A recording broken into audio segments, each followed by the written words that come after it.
Hello guys! Hello! This is for Virgo. Welcome Virgo dito sa aking channel, Kapalaran 888. Welcome! Alamin natin ang third week of March reading mo. So this is general reading, so I hope na makaresonate ka dito. Okay, this is for Virgo. Okay, first card natin is Page of Coins. Next is Zero the Fool.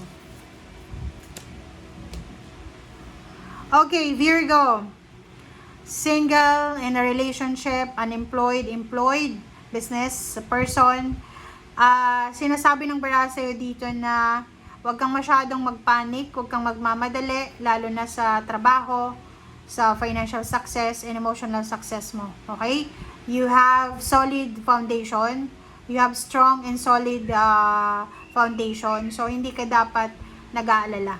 Okay? Like, for example, kung unemployed ka ngayon, tapos nakapagtapos ka naman ng pag-aaral, marami kang skills na alam, huwag kang matatakot.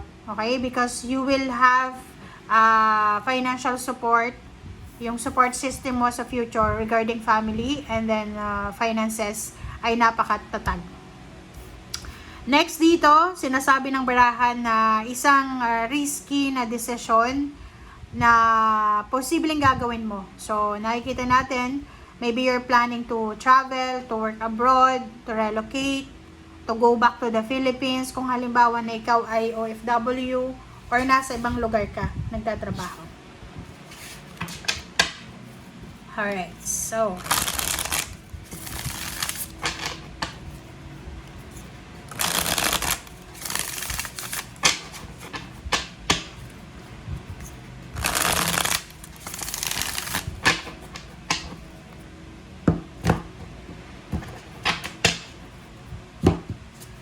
okay, first card natin is Knight of Swords, Queen of Cups, the Emperor,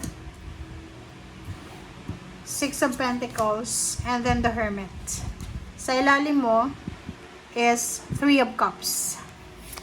OMG. Nine of Swords. Okay.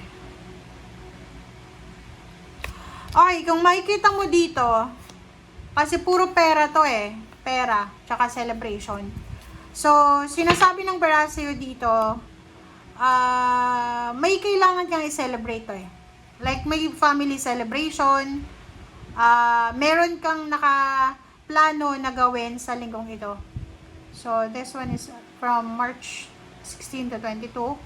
So, pwedeng gusto mo mag-travel, but you are overthinker. You're overthinking. 'Di ba? Parang sinasabi ng baraha, may kailangan kang ipagsaya, may kailangan kang i-celebrate, pero malungkot ka. Nag-iisip ka eh.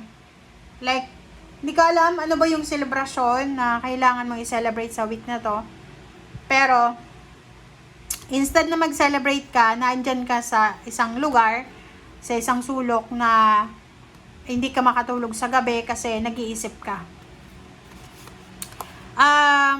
Ten of Pentacles, problema mo sa linggong ito ay pera. Parang like for example, hindi ka makapagsaya ng 100% because namumroblema ka sa pera. Nakikita ko sa iyo dito na isa sa mga posibleng iniisip mo ngayon is nanghihinayang ka kasi hindi ka nag-ipon ng pera. 'Di ba? Parang ganoon yung energy mo eh. Like halimbawa ngayon, may dapat kang i-celebrate pero hindi ka makapag-celebrate kasi wala kang pera. Pero medyo i-blame mo dito yung sarili mo eh kasi maraming oras ka dapat na nag-ipon. Maraming oras kang naghanda dapat para sa selebrasyon na ito. Hindi ko alam, ano ba yan? Kasal, wedding anniversaries, birthdays, ano ba? Graduation, housewarming, house blessing, ano ba? So, ikaw lang nakakaalam yan. Okay, Knight of Swords. What's the big news? Ano bang balita ang posibleng matanggap mo? Okay. Wow! Chariot! travel. So, may posible dito this week ay, like kung nagpa-file ka ng leave of absence, posibleng ma-approve yan. Pwedeng plane ticket, bus ticket, yung posibleng good news na matatanggap mo dito. Payments, payouts, bonuses, or like for example, kung namumroblema ka sa sasakyan, pwedeng tapos mo na siyang hulugan, or pwedeng tinapos mo na. Hindi ko alam kung bakit gano'n, basta sinasabi ng bara sa'yo na you're happy, you're contented, kasi natapos na yung problema mo, obligations. Okay, sinasabi ng bara sa'yo dito na isang water sign, Pisces, Scorpion, Cancer, ang posibleng iniisip mo sa linggong ito. Kasi maybe yung water sign, Pisces, Scorpion, Cancer na yan, she is financially stable. And iniisip mo siya sa ngayon. Hindi ko alam kung bakit. Four of Emperor. Okay, Six of Cups. So, nakikita natin dito. Siguro yun. There's a realization here. Nare-realize mo ngayon. Malaking bagay ito kasi nare-realize mo sa ngayon. Virgo na dati siguro mataas yung sweldo mo. Dati siguro OFW ka, or dati siguro you are super empowered financially. Yung parang hindi ka namumroblema sa pera. Yung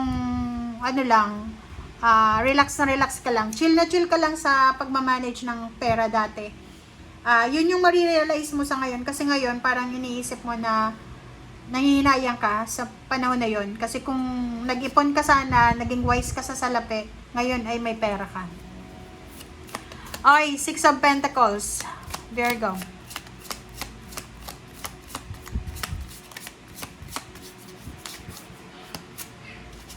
Six of Pentacles. Okay, dalawa. Six of Pentacles is Ten of Cups and Five of Cups. Yun na yun. So, nakikita ko yung regrets mo dito.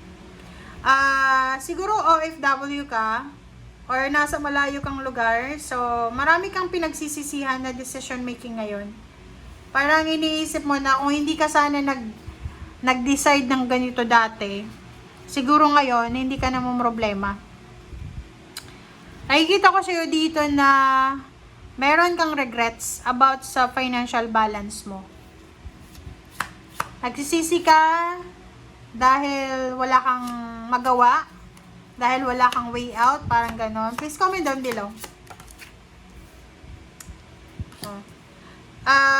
Sa linggong ito, since may mga financial problems kayo, sinasabi ng bara sa'yo dito na busy-busy ka sa pakikipag-usap, is either sa messenger or kung saan pa man. Humihingi ka ng pabor, humihingi ka ng tulong, lalo na sa finances, para maging balanse yung pera. So, parang naghahanap ka ng tao na magpapautang sa'yo, naghahanap ka ng tao na makakatulong sa'yo na magkaroon ka ng trabaho, ma-promote, or kanino ba. Alright, thank you for watching guys. Bye!